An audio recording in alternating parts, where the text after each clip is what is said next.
Epicteto percebeu que muito do nosso sofrimento vem da forma como vemos as situações, não das próprias situações. Algo que muitas vezes não nos damos conta. Muitas vezes, pensamos que reagimos automaticamente a coisas ruins ou injustas feitas pelos outros, como se fôssemos programados para nos sentir de certa maneira. Mas se fosse apenas a situação por si só que causasse sofrimento, sem considerar a forma como a interpretamos, todos reagiriam da mesma maneira em situações parecidas, e sabemos que isso não acontece. Por isso Epicteto, que nasceu escravo e se tornou um dos maiores filósofos estoicos da sua época, nos ensinou que não podemos controlar o que os outros fazem, mas podemos escolher como reagir. Temos a capacidade de escolher como reagir a cada situação que acontece em nossas vidas. No século XX, a psicologia cognitiva, que foi desenvolvida através do trabalho de Aaron Beck e Albert Ellis, adotou essa mesma noção de Epicteto. Neste vídeo falaremos especialmente de como podemos mudar a forma como interpretamos e como reagimos ao que nos acontece. Este método, inspirado no estoicismo, oferece suporte para enfrentarmos os obstáculos da vida e superarmos frustrações. Ele utiliza exemplos práticos, estratégias inovadoras e ferramentas mentais para nos ajudar nesse processo. Antes de mais nada, quero compartilhar algo incrível. Alcançamos 150 mil inscritos em nosso canal e, lendo cada uma das histórias nos comentários, vemos como os ensinamentos estão realmente fazendo a diferença para quem se empenha e se dedica em praticar o estoicismo. Muito obrigado por estarem com a gente. E não quebre essa corrente de conhecimento, se inscreva, curta e manda esse vídeo no grupo de família. Agora, vamos continuar. Epicteto nos ensina a importância de saber a diferença entre ter desejos saudáveis e exigências impossíveis e irracionais. Por exemplo, é normal não querer cometer erros no trabalho ou procurar evitá-los, mas não é realista exigir de si mesmo perfeição e ver qualquer erro como um desastre e um sinal de fracasso completo.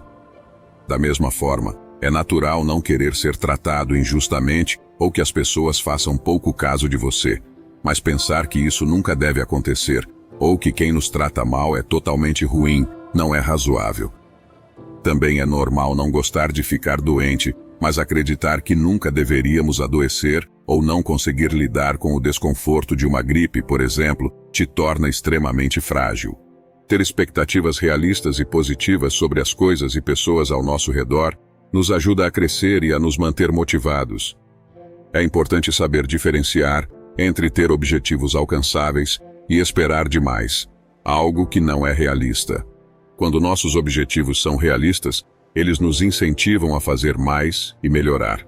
Mas, quando esperamos mais do que é possível, acabamos frustrados e decepcionados, pois estamos esperando algo que não combina com a realidade.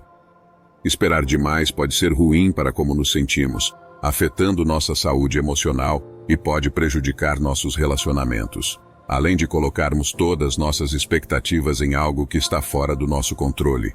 Em vez de querer que tudo seja perfeito tanto em nós mesmos quanto nos outros, é melhor aceitar que erros acontecem e ser flexível.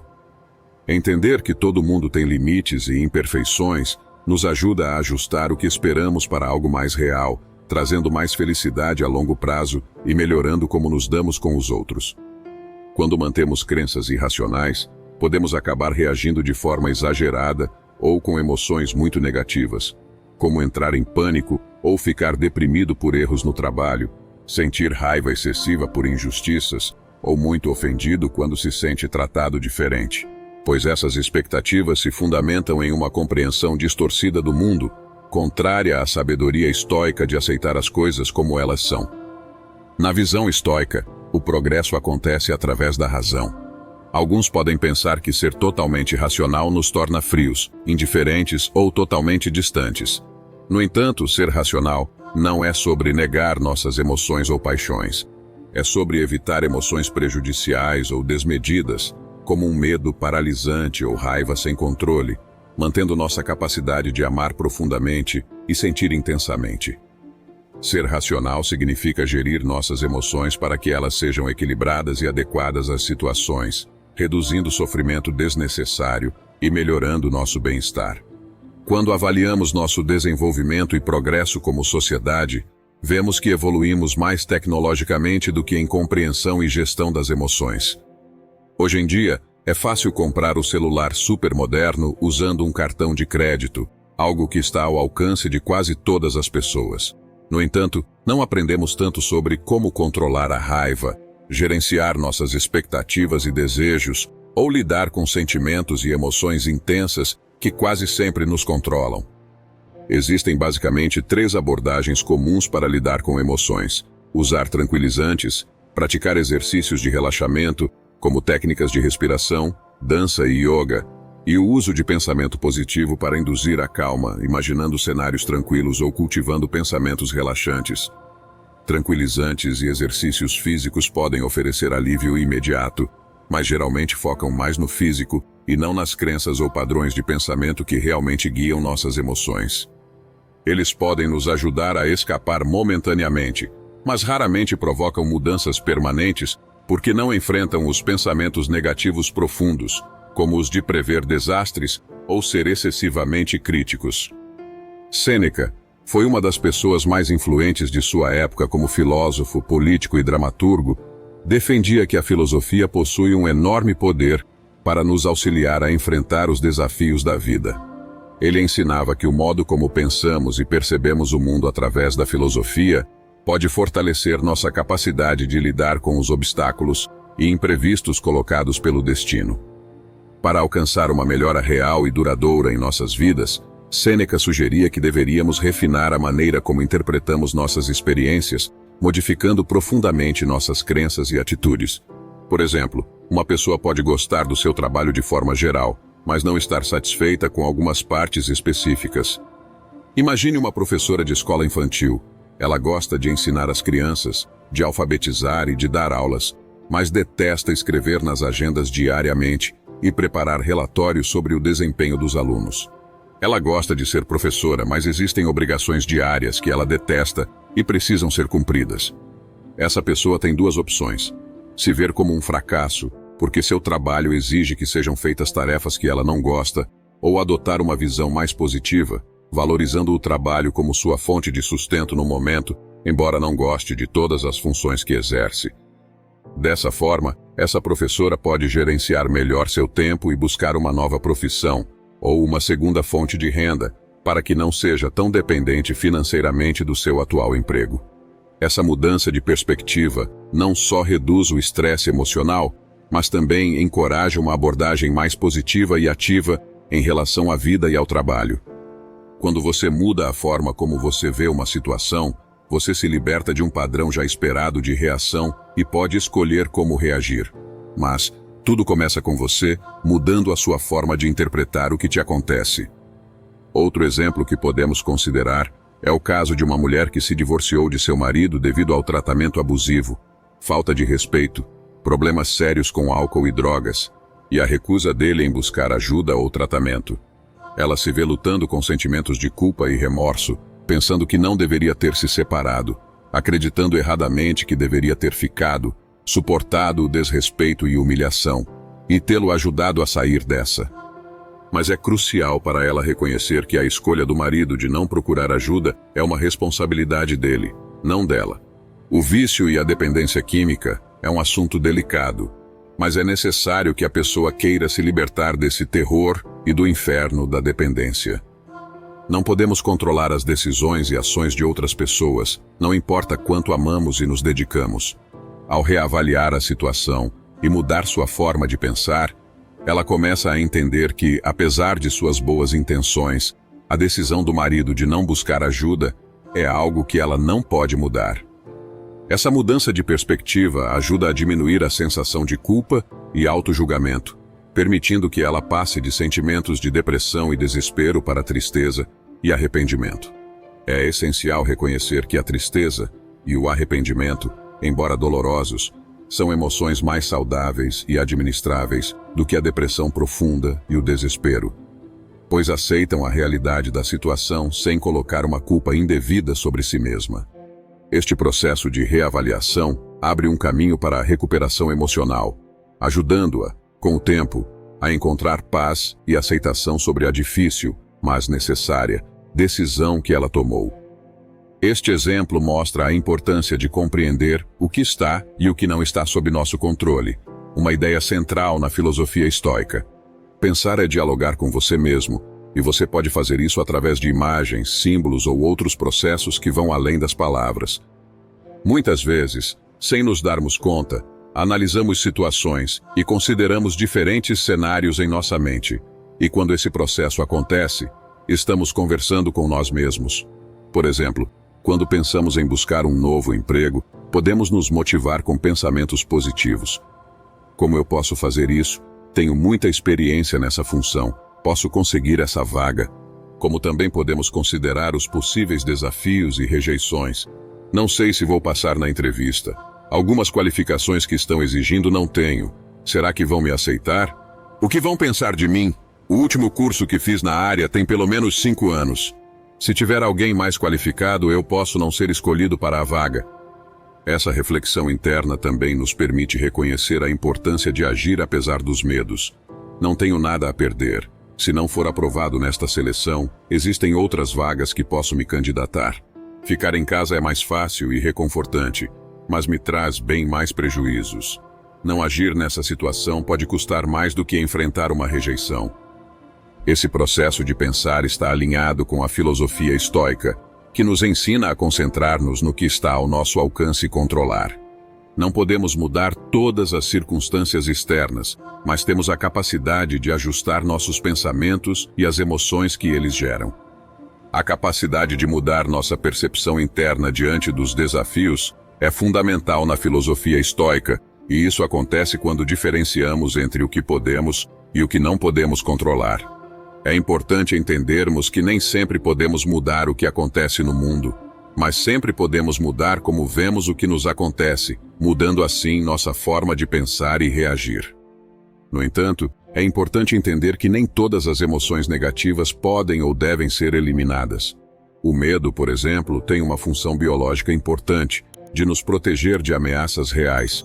Essas respostas emocionais automáticas e instintivas são vitais para nossa sobrevivência. Imagina que você queira viver sem medo de nada. Agir assim faria de você uma pessoa totalmente imprudente, como, por exemplo, parar de madrugada em todos os semáforos com os vidros do carro abertos, ou andar de madrugada em lugares conhecidos serem perigosos. Você colocaria sua segurança em risco de forma desnecessária e se tornando um alvo fácil para criminosos. Cada emoção tem sua função. O problema é quando elas surgem e nos dominam em contextos errados. O medo, nesse contexto, atua como um alerta natural que nos ajuda a evitar decisões que nos colocam em perigo. O objetivo não é eliminar todas as emoções negativas, o que nos tornaria menos humanos e nos privaria de experiências importantes para nosso bem-estar e crescimento. O foco deve ser gerenciar aquelas emoções negativas que, sem estar ligadas a uma ameaça real, sabotam e prejudicam nossos esforços e projetos de vida. Vamos imaginar uma mãe excessivamente preocupada com o futuro amoroso do filho, que demonstra muito bem como é fácil nos perdermos em ansiedades e suposições sem base.